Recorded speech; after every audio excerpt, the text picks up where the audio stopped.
ప్రియమైనటువంటి సహోదరి సహోదరులందరికీ హృదయపూర్వకమైనటువంటి క్రీస్తు నామం పేరిట శుభాభివందనములు. ఈ యొక్క సందర్భంలో దైవ గ్రంథములో నుంచి దేవుని యొక్క వాక్యమును మనము ధ్యానించుకుందాం. ఎస్తేరు గ్రంథము 2వ అధ్యాయము 3వ వచనాన్ని 4వ వచనాన్ని మనము కలిసి చదువుకుందాం. అందు నిమిత్తం సౌందర్యవతులైన కన్యకలందరినీ సమకూర్చి షూషను కోట అంతఃపురమునకు చేర్చి స్త్రీలకు కాపురియగు రాజు యొక్క నపుంసకుడుగు హేగే వశమునకు అప్పగించినట్లు రాజు తన రాజ్యం యొక్క సంస్థానములన్నిటిలో ప్రచారకులను నియమించునుగాక. శుద్ధి కొరకు సుగంధ ద్రవ్యములను వారికి ఇచ్చిన తర్వాత రాజు ఆ కన్యకల్లో దేని యందు ఇష్టపడునో ఆమె వస్తికి బదులుగా రానియగును. ఈ మాట రాజునకు అనుకూలమైన గనుక అతడు అలాగూ జరిగించెను. గమనించండి, చదవబడిన ఈ లేఖన భాగములను ప్రభు దీవించి మన ఆధ్యాత్మికమైన ఆత్మీయ జీవితానికి ఎంతో ఆశీర్వాదకరంగా ఉండునుగాక. గమనించండి, ఈ ఎస్తేరు గ్రంథం 1వ అధ్యాయం వస్తి అనే అహష్వేరోషు యొక్క మొదటి భార్య తాను పట్టపురాణిగా ఉండకుండా, భార్యగా ఉండకుండా త్రోసివేయబడింది. ప్రియులారా, ఆ తర్వాత ఈ 2వ అధ్యాయంలో మరి కన్యకలను సౌందర్యవతులను సమకూర్చి వారిని ఈ రీతిగా షూషను కోటలో ప్రవేశపెట్టి వారు సిద్ధపరచబడిన తర్వాత రాజు ఎవరి యందు ఇష్టపడునో ఆమె రాణి అయిన వస్తీకి బదులు రాణి అవుతుంది అని నిర్ణయం చేయబడింది. అదే ప్రకారంగా ఇప్పుడు ఆ విధానములో సమకూర్చడం జరిగింది. గమనించండి, ఈ సమకూర్చబడిన ఈ సౌందర్యవతులైన కన్యకలను వారు సమకూర్చబడిన తర్వాత వారికి చేయబడినటువంటి, వారు తీసుకునవలసినటువంటి జాగ్రత్తలు, సిద్ధపాటును మనం చూస్తే దేన్ని పోలి ఉన్నది అంటే, ప్రభువు తన ప్రాణం పెట్టి తాను తన ప్రజలైన వారిని ప్రేమ సువార్త ద్వారా ఆకర్షించి తను ఏర్పరచుకొని వారందరినీ సంఘములో ఉంచి, అనగా మనందరినీ సంఘముగా సమకూర్చి మనని ఆధ్యాత్మికంగా పెంచి పోషించుచు మనని సిద్ధపరిచి ఆ తర్వాత ప్రభు వచ్చే రాకడలో ఎవరైతే ఆయనకిష్టమైన జీవితము జీవించుచు ఉండువారైనారో, ఎవరి యందు ఆయన ఇష్టపడునో వారెల్లరూ కూడా ఆయన చేత ఎత్తబడి పరమందున చేర్చబడి సదాకాలమైనతో మనము కాపురము చేయనన్నాం. ప్రియులారా, ఇదే విషయాన్ని ఇక్కడ మరి సాదృశ్య రూపకంగా జరుగుటను మనం చూడగలం. కాబట్టి ప్రియులారా, అలా ఎత్తబడుటకు ఆయన యొక్క శాశ్వత రాజ్యములో మనం ఆయనతో కాపురము చేయుటకు మనము సంతరించుకోవలసినటువంటి లక్షణములు, ఆయనకు ఇష్టముగు రూపము ఏది మనలో ఏర్పడవలేను అంటే మనం తీసుకోవాల్సిన జాగ్రత్తలు ఏమైనవి, వీరు తీసుకోవలసిన జాగ్రత్తలు ఏవైతే ఉన్నాయో వాటిని ఆధ్యాత్మికంగా మనం తీసుకున్నట్లయితే మన యందు ఆయన వచ్చినప్పుడు ఇష్టపడతాడు, మనం ఎత్తబడతాం, ఆయనతో పాటు సదాకాలం ఉంటాం.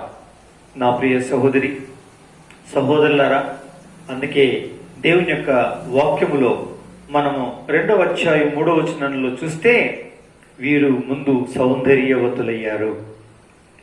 గమనించండి, కాబట్టి క్రీస్తు రక్తంతో కడగబడిన మనెల్లరం రూపం ఏదైనా, మన వెనక చరిత్ర ఏమైనా ఎంత తృణీకరింపబడినా మనం ఆయన రక్తముతో కడగబడిన తర్వాత మనం ఆ సౌందర్యవతులుగా కనిపిస్తాం. నెంబర్ 1. నెంబర్ 2, కన్యకలు అంటే పరిశుద్ధపరచబడిన వారు, పరిశుద్ధతను కలిగినటువంటి వారై ఉండడం. కాబట్టి ఇట్టి పరిశుద్ధతను ఏమాత్రము పోగొట్టుకున్న వారమై ఉండగా వాస్తవికంగా మనము నిజముగా ఏం చేయబడాలి అంటే మన కన్యత్వమును క్రీస్తు రక్తముతో పొందిన వారమై పోగొట్టుకునకుండా ఆయన వచ్చే వరకు నమ్మకంగా ఉండాలి.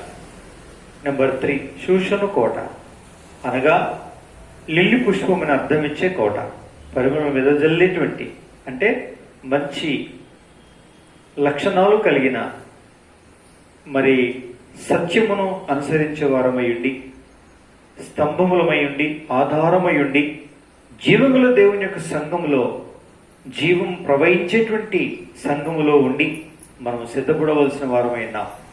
ఇక 4వది అంతఃపురం అనగా సకల సౌకర్యములు కలిగినదే అంతఃపురం. కాబట్టి అన్ని విధములైనటువంటి పరిచర్యలను అందించే, అన్ని విధములుగా పెంచి పోషింపబడే దేవుని సేవకులైన కాపురుల యొక్క సంరక్షణలో ఉండి మనము సిద్ధపడవలసిన వారం. అలా ఎప్పుడైతే అంతఃపురంలో ఇట్టి సౌకర్యములు కలిగినటువంటి అంతఃపురమున సంఘంలో ఉంటామో, అలా సిద్ధపడినట్లయితే మన ప్రభు వచ్చినప్పుడు మనల్ని ఇష్టపడతాడు, మనం ఆయన సన్నిధి చేరుతాం. గమనించండి.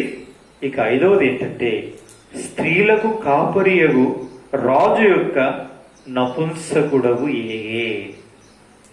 స్త్రీలకు కాపరియగు, గమనించండి, ఏగే అనే నపుంసకుడు అనగా ఎవరి ఆధ్వర్యంలో ఉండాలి అంటే ఏగే వశములో ఉండాలి.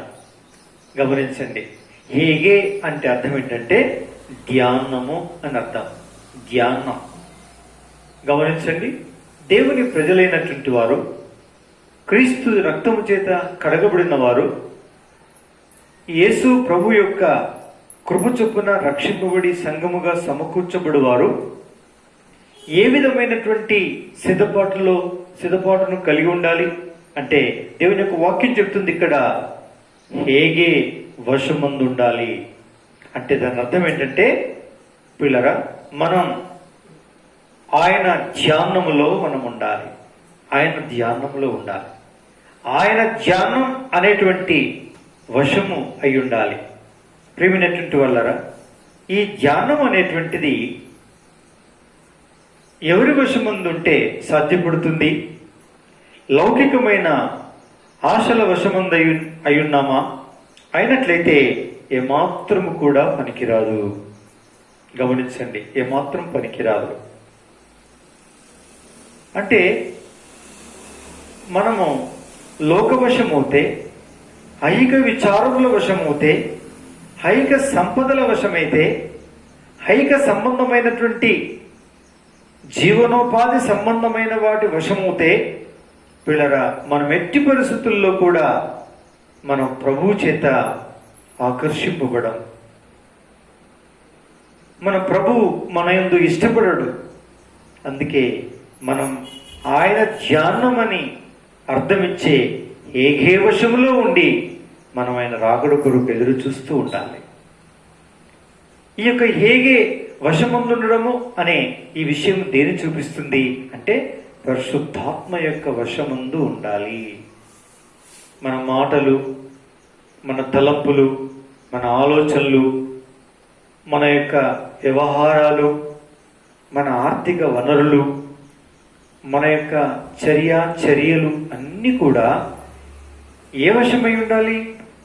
గమనించండి, పరిశుద్ధాత్మ యొక్క వశమై ఉండాలి. పరిశుద్ధాత్మ యొక్క వశమై ఉండాలి. గమనించండి.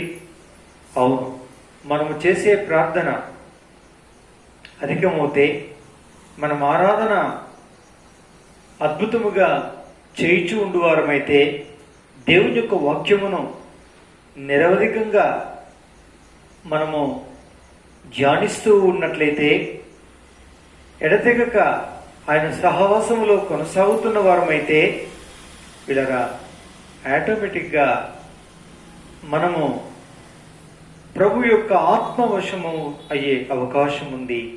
మనము ఆయన వశం అవుతాం.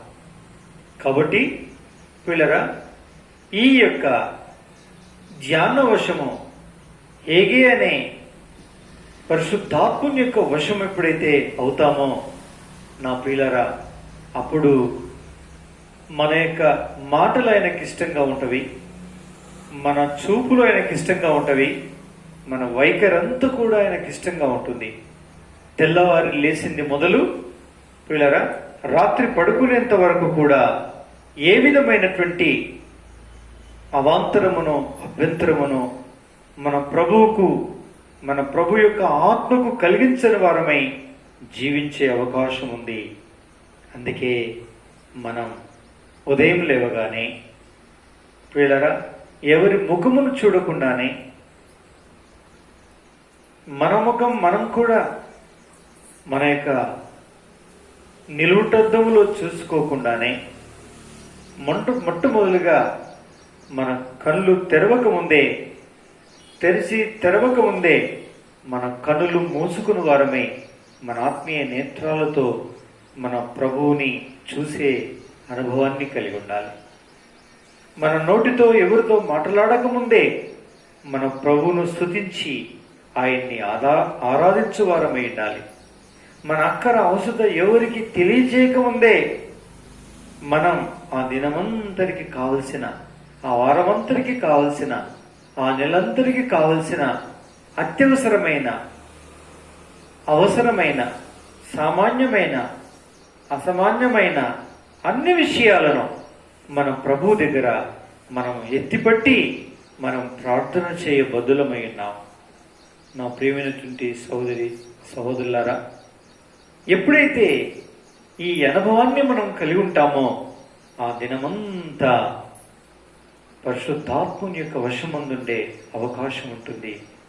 ఎప్పుడు ఆయన ధ్యానములోనే ఉంటాం.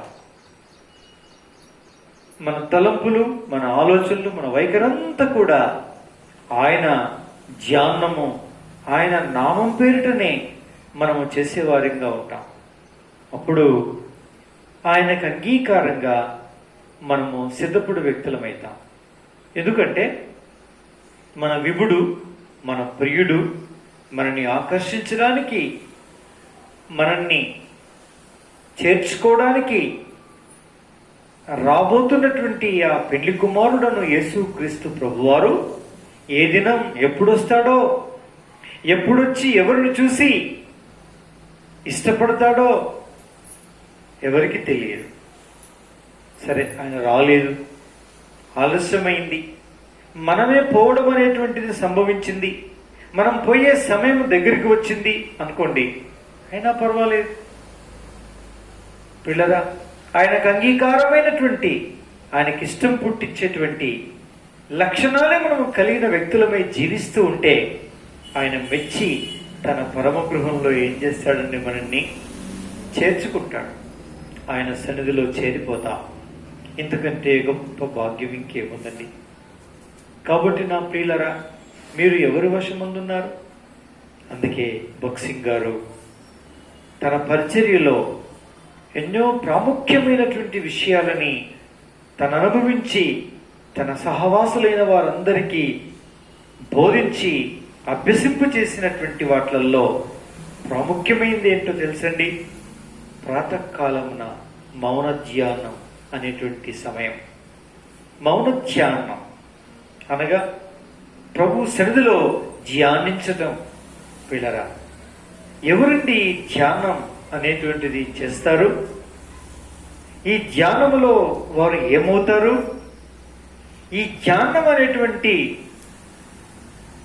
అనుభవంలో ఒక విశ్వసించిన వాడు, ఒక దేవుని బిడ్డ ఏమైతారు అంటే వశమవుతారు.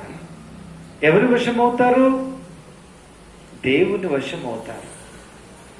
ప్రార్థన చేసి, ఆరాధన చేసి, బైబిల్ చదివి, ధ్యానిస్తూ ఉండి ఆయన సన్నిధానంలో ఇలా గడిపినప్పుడు పిల్లరా, వారు పరిశుద్ధాత్మ యొక్క, ప్రభువు యొక్క వశమందు తమకు తాము ప్రభువుకు వాళ్ళు ప్రతిష్ఠించుకుని వారుగా ఉంటారు. ఆ దినమంతా కూడా వారు మాట్లాడినా ఎవరి వశమందున్నట్టో మాట్లాడతారు. వారు పని చేసినా, అసలు వాళ్ళు ప్రయాణం చేసినా, వారు ఏ కార్యక్రమాన్ని చేపట్టినా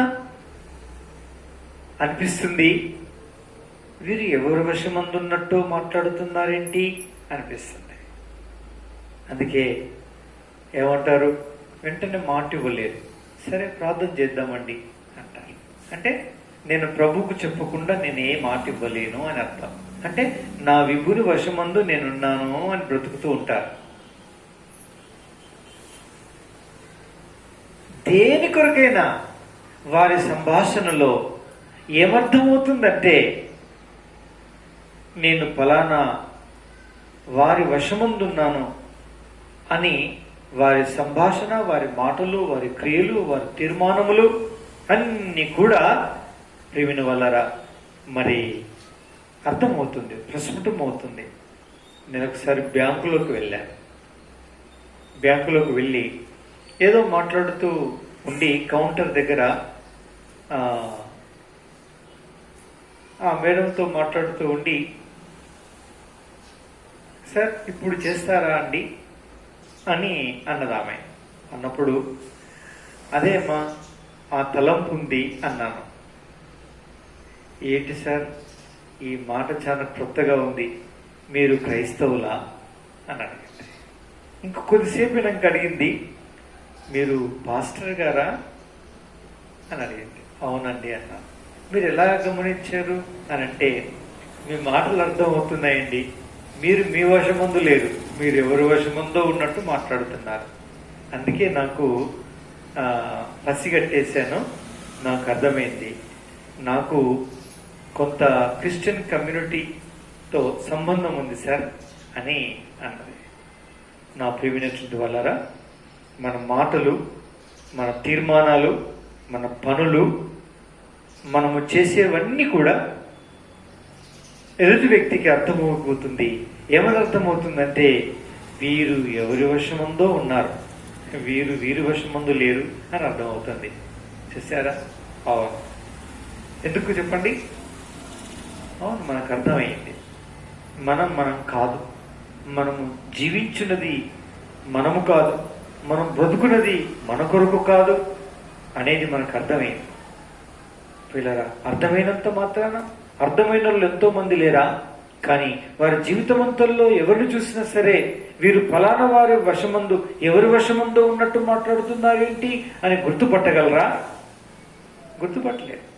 అందుకే బక్సింగ్ గారికి ఏ మాట చెప్పినా, దైవజనుడైన బక్సింగ్ గారి దగ్గరికి వెళ్ళి ఏ మాట చెప్పినా, ఏ సంభాషణ చెప్పినా, ఏ ప్రేయర్ రిక్వెస్ట్ చెప్పినా, ఏ తీర్మానం కొరకు చెప్పినా, ఏ సలహా తన దగ్గర నుంచి కోరినా, లేకుంటే తనకివ్వ కోరినా, తన జతపని వారందరితో పలికే మాట, వి విల్ ప్రే, మనం ప్రార్థన చేద్దాం అంటారు. God willing we will pray. దేవుని చిత్తమైతే మనం ప్రార్థన చేద్దాం. ఒకవేళ దేవుని చిత్తమైంది, సరే ముందుకు కొనసాగుతాం అని చెప్పేవాడు. గమనించండి. కాబట్టి ప్రియులారా, బక్సింగ్ గారు తన వశమందు ఉండిన జీవితం జీవించలేదు.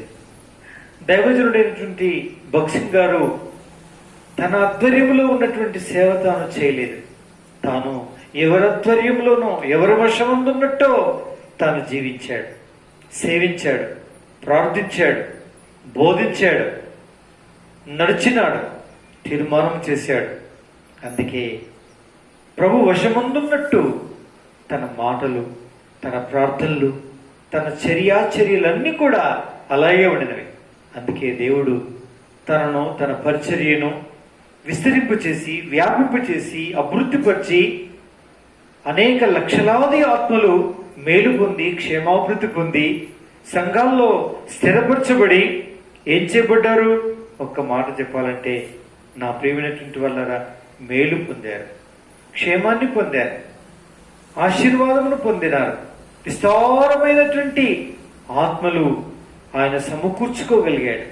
నా ప్రియ సహోదరి సహోదరులారా, అందుకే దేవుని ప్రజలైనటువంటి మనం ప్రియులారా, మనం ఎవరి వశమందు ఉండాలంటే, ఆనాడు సౌందర్యవతులైన కన్యకలు, అంటే రక్షింపబడ్డ పరిశుద్ధులు, శూషను కోట అనేటువంటి పరిమళాలు వెదజల్లేటువంటి ఒక సంఘములో ఉంటూ అంతఃపురం అనేటువంటి సకల సౌకర్యాలు సదుపాయాలు కలిగినటువంటి సహవాసములో సంఘములో ఉంటూ వారు ఎవరి వశముందున్నారంటే హేగే అనే పరిశుద్ధాత్ముని యొక్క వశముందున్నారు. ప్రభు వశముందున్నట్టు జీవించారు. భక్తులైన వారిని ఎవరినైనా చూడండి, ఎవరినైనా ధ్యానించండి, నా ప్రియమైనటువంటి వాళ్ళరా ఆయన వశమందున్నారు. కాబట్టి అలా ఆయన వశమందున్నట్టు ప్రార్థించేవారి, ఆరాధించేవారి, బలలో పాలు పొందేటువంటి వారి, సువార్త పనిచేసేటువంటి వారి, సకల పరిచర్యలు చేసేటువంటి వారు, దేవుని ఆలయాల్లో చీపురు పట్టి ఊడ్చే పని నుంచి మొదలుకుంటే, లెట్రిన్లు శుభ్రము చేసే కాడి నుంచి మొదలుకుంటే, ఇట్టి స్టేజెస్ మీద నిలబడి బోధించేటువంటి బోధ వరకు అంగీకరించబడాలంటే నీవు నేను మనెల్లరం ఆయన వశమందున్న వారమై ఉంటే తప్ప మనము చేయనది ఏది కూడా దేవునికి అంగీకారమైనది కాదు పిల్లరా. అందుకే మనని మనం ఇలా ప్రతిష్ఠించుకోవాలి. ప్రభువా, నేను పరిశుద్ధాత్మయందు వశమై ఉండి నేను నిన్ను సేవించాలి, ప్రార్థించాలి, ఆరాధించాలి. నేను మొత్తానికి మొత్తం పరిశుద్ధాత్మ యొక్క వశమందు ఉండాలి ప్రభువా అని ఎప్పుడైతే మనం ప్రతిష్ఠించుకుంటామో అది మనకు క్షేమాన్ని కలిగిస్తుంది. ఏ రీతిగా మనం ప్రతిష్ఠించుకోవాల్సిన వారమై ఉంటున్నాం చూసారా. కాబట్టి ఇలా సమకూర్చబడినటువంటి కన్యకలందరూ కూడా ఎవరి వశమందున్నారంటే హేగే వశమందున్నారు.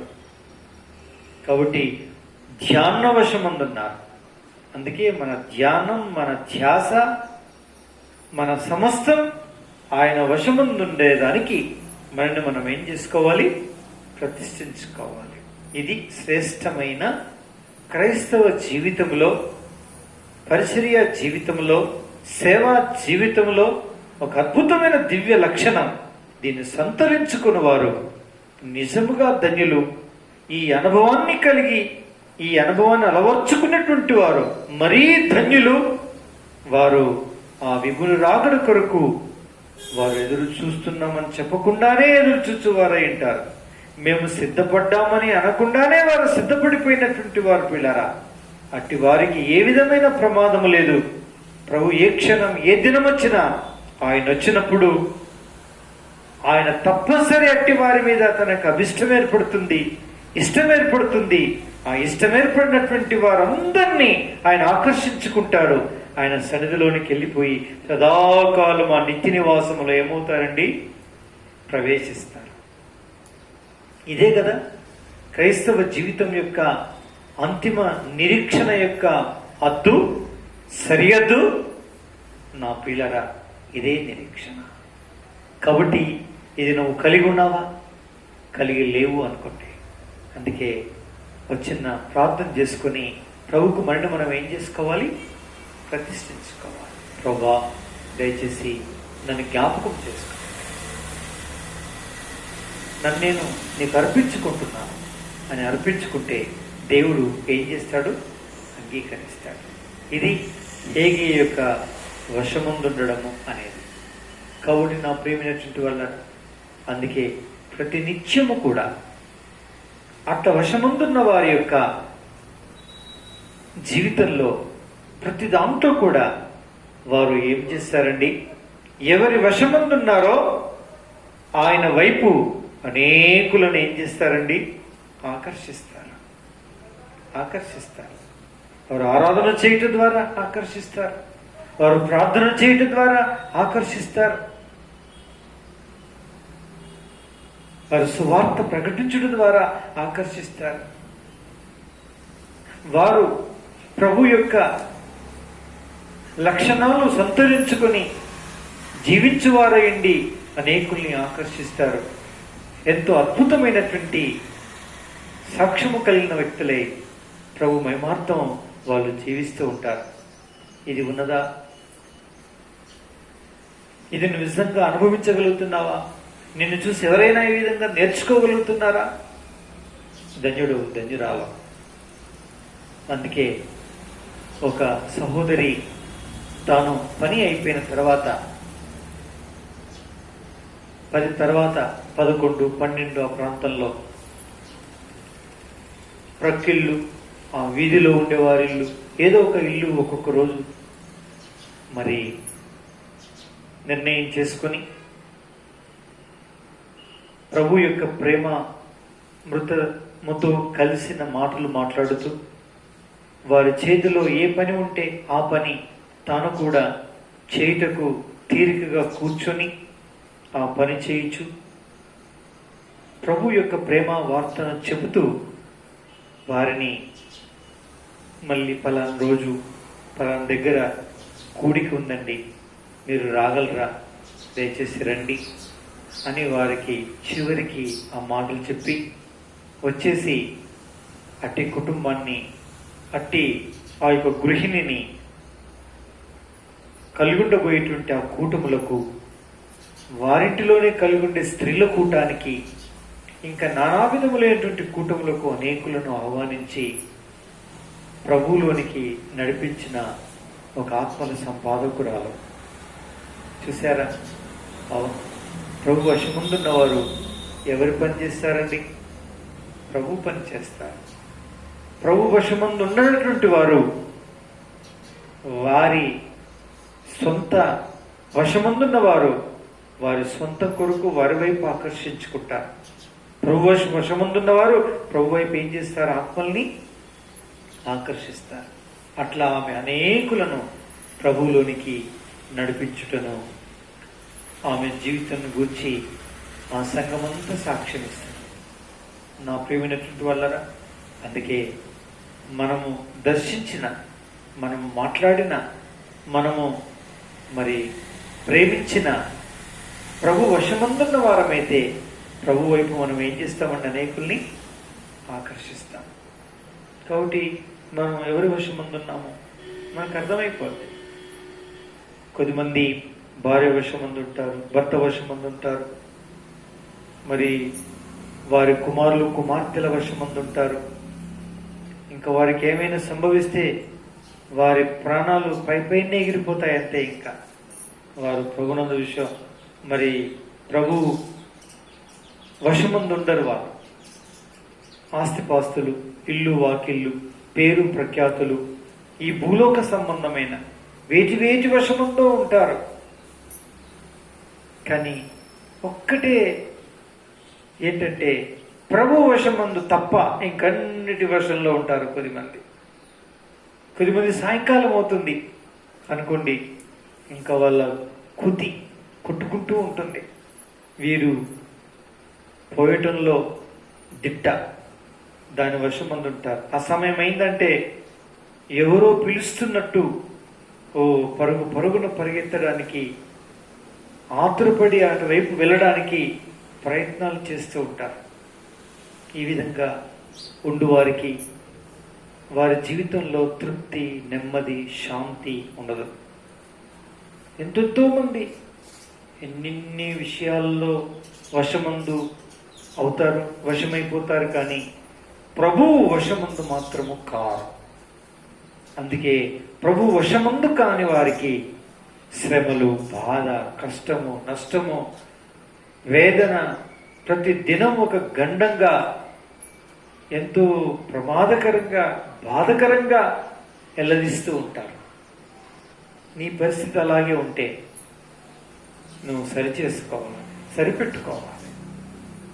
అట్టి వ్యక్తివైనటువంటి నీవు ఎందుకు ఉపయోగపడవు. నీ ప్రార్థన, నీ ఆరాధన, నీ భక్తి జీవితం ఎందుకు ఉపయోగపడదు, దేనికి ప్రయోజనం ఉండదు. అందుకే ప్రభు దగ్గర తీర్మానం చేసుకోవాలి, ప్రభువా నేను నీ వశమందుండాలి. అట్టివారే ప్రభు రాకడ కొరకు సిద్ధపడతారు. ప్రభు వచ్చినప్పుడు వారిని ఆకర్షిస్తాడు. ఎవరెలా ఆకర్షింపబడతారో వారందరూ ఎత్తబడైన సన్నిధిలో చేరిపోతారు. ఈ భాగ్యం నీకు పొందుటకు నీకిష్టమైన అయినట్లయితే తనకు ప్రతిష్ఠించుకో, తనకి ఇలా అప్పగించుకో, ఇలా అర్పించుకో. దేవుడు నీ యొక్క ప్రతిష్ఠితను అంగీకరించి నిన్ను దీవిస్తాడు. కాబట్టి ఈ పూటకు ఈ వాక్యము, ఈ ధ్యానము చాలండి. ఇట్టి వాక్యమును, ఇట్టి వర్తమానమును దేవుడు ఆధ్యాత్మికంగా, మన ఆధ్యాత్మికమైన జీవితాలకు ఆశీర్వాదకరంగా చేసి దేవుడు దీవించి మనల్ని ఆయన వశమందు చేసుకొనుగాక.